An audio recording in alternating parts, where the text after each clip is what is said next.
and serving you on TV, online, and on the go. This is Valley News Live at 5. An October bombshell late in the election process. The FBI is investigating newly discovered emails linked to Hillary Clinton. Good evening, and thank you for joining us. Donald Trump is already jumping on this latest news. NBC News correspondent Edward Lawrence is in Washington with the latest on this new revelation. This letter to members of Congress from FBI Director James Comey puts Hillary Clinton's email controversy back in the spotlight. Comey writes he agrees that the FBI should take appropriate investigative steps because the FBI learned of the existence of emails that may contain classified information. The New York Times is reporting the emails were discovered in devices seized from Clinton aide Huma Abedin and her husband, Anthony Weiner. Republicans were outraged that Clinton wasn't charged by the FBI in their original investigation.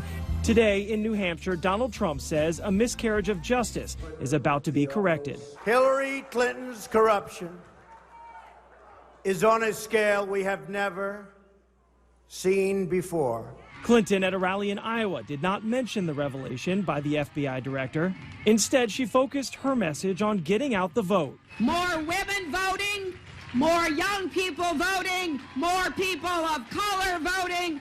A Quinnipiac University poll has Clinton surging in the past month to a tie with Trump in Iowa. Federal filings show Clinton outraising and outspending Trump. Today, the Republican nominee announced he wired $10 million to his campaign. This as his running mate, Governor Mike Pence, got on a new plane to Pennsylvania after his aircraft slid off the runway in New York last night. Governor, how you feeling today? Just great. Looking forward to being back on the trail. But tonight, the focus is on Hillary Clinton and what the FBI discovers in its renewed investigation. There is no timeline on when the FBI review will be finished. Governor Mike Pence and other Republicans say Americans have a right to know what the emails say before Election Day. The sun made a reappearance today, giving us a break from the gray skies of the past few days.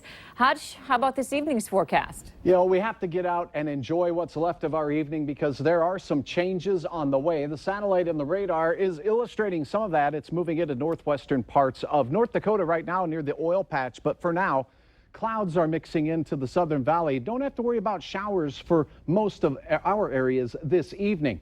To the north and west, some mighty cold air, even some snowflakes in Saskatoon taking place as we have a little break in the weather here, maybe for a bicycle ride or get those leaves raked up. Look at the hot spot across the nation, poking all the way up into the northern plains, but it is in the 30s just to our north and west. So cold air will be moving in, but Andrea, not this evening. Wind becomes northerly around 10 miles per hour. Temperatures fall. We'll tell you how low they go here in just a few moments. Can we keep those flakes away? I think we'll do that for you. Keep them in Canada. Yes. Thank you. The standoff over the Dakota Access Pipeline last night left many protesters saying they refuse to back down. Long brewing tensions over the controversial project boiled over as police in riot gear faced off with protesters. After hours of clashes, law enforcement officials arrested 142 people. A press conference just kicked off a little bit ago, and we'll let you know what comes out of it tonight on Valley News Live at 9 and 10 at 10. Meanwhile, more Metro officers are heading to the pipeline standoff. Fargo police last night sent more officers out west and extended officer shifts here to 12 hours. Valley News Team's crime and safety reporter Nicole Johnson shows us how the protest is impacting Fargo streets and North Dakota taxpayers. 1/4 of the Fargo Police Department is at the Dakota Access Pipeline protest. We have somebody that needs medical attention. When people start throwing Molotov cocktails and shooting at law enforcement, you know, that raises the stakes for us. After a request for help from Morton County, about 50 sworn officers from Fargo alone were sent. That's enough to staff an entire shift. It is a very scary situation for law enforcement, especially when things like that start happening, when people say that they're peacefully protesting, but in reality, yesterday wasn't a peaceful protest. Deputy Chief Joe Anderson says it's putting a strain on the department. Someone's got to put that fire out. You can't just let it burn.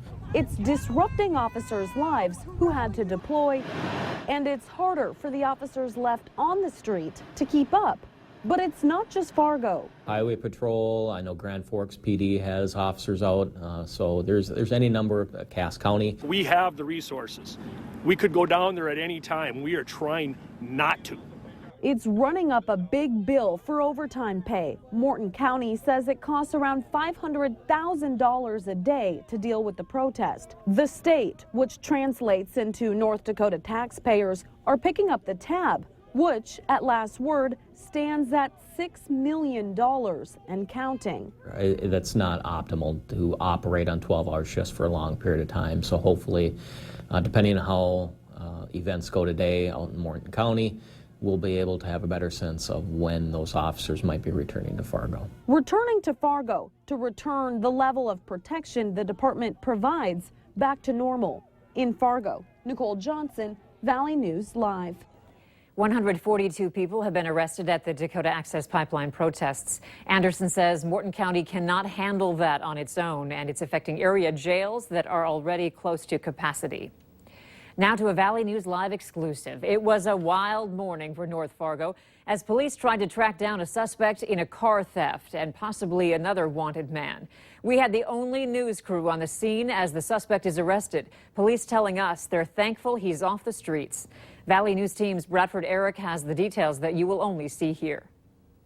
It's this area of North Fargo where some of the first 911 calls are made. The woman who lives here calling police as she's watching the man try to steal her car. The man who lives here tells me he saw the whole thing from down the alley. The suspect was holding his arm and then took off. Minutes later, another homeowner tells me a second suspect ran from across the street over to his fence, repeatedly asking why the police were chasing him. He then took off through his yard and down the alley. Happy to stop him because apparently he was blowing through intersections all over North Fargo, and he was going to get in a crash with somebody. Thankfully, no one got hurt. This was the scene just blocks from Fargo North High School. Police swarming the area. This man stole a car and was eluding officers all over the north side. He eventually crashed near the intersection of 19th Avenue North and 10th Street, running down the boulevard in the direction of Fargo North. We made sure all the schools, both North High and the elementary schools up north, were locked down so he wouldn't get in there and be a danger to the children. It was then that officers started combing the neighborhood south of the high school, looking for this man, 34-year-old Jesse Thompson from Cavalier, North Dakota. It's believed he was waiting in between houses and garages. Once the police drove past, then he'd move. He was eventually caught at University Drive. Bradford Eric, Valley News Live.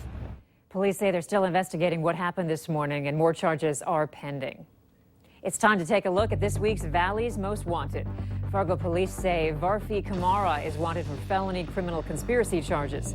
You can call your local law enforcement if you have any information on Kamara. There was a lot of heart involved in a local cafe today. Fargo Cass Public Health hosted it with Heart and Soul Community Cafe.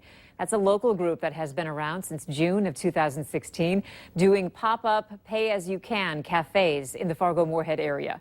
On the menu at Fargo Cass Public Health was squash soup, beet coleslaw, and baked apple dessert. The founder of Heart and Soul says local farmers and chefs help with providing the food, and it's open to the entire community. We want everybody to come, so you can pay what you can pay it forward to help a neighbor, you can pay a suggested amount, or you can volunteer your time in exchange for a meal too if you'd like. This is the 7th community cafe this year. Dahl says they try to serve healthy and local food whenever they can. There are over 50 pop-up community cafes in the U.S. The next pop-up community cafe will be on November 6th at Square One Kitchen and Event Center in North Fargo. In the heart of Lakes Country is a retreat for those who have lost a loved one serving in the military. This weekend, Wired Up is helping raise money for the Survivors of Heroes retreat. Proceeds from the unique art pieces sold will go toward the healing of those women and families across the country. Every purchase made of the one-of-a-kind art at the loft always goes toward a kind act for someone in need in the community, which is an important mission for the artist. I'm a very emotional person, and I get kind of wrapped up in what's going on, and I don't meet the people, and that's a good thing because I'm just behind the scenes and I want to just do little day brighteners, and that's all it is. We have a link to the events page on valleynewslive.com. Just click on our hot button. The Bison football team is making tracks for Cedar Falls, Iowa for a matchup with Northern Iowa tomorrow night in what promises to be a hard-fought game between two physical teams. UNI is coming into the game with a question mark at the quarterback spot after starting their backup quarterback last weekend. Their head coach says he hasn't decided yet who will start, but Bison defensive coordinator Matt Entz says NDSU will come ready to play a tough Northern Iowa team. And we'll have the action for you Saturday beginning at 5 p.m. with the Farmers Union Insurance Bison football pregame show. And then keep it on the KVLY Bison network for the game with kickoff scheduled for 6 p.m. Remember to like Valley News Live on Facebook. You can follow the latest news, weather, and breaking news updates anytime on your feed. Just search Valley News Live, like our page, and you'll stay informed throughout the entire day. Still ahead tonight, hundreds of these child ride-on toys have been recalled. What you need to know to keep your kids safe. Some like it hot, and today was a keeper as far as they're concerned with a high of 60 in the FM area. It does look like cooler air is heading our way for the weekend. I'll have details on what you can expect coming up right after this.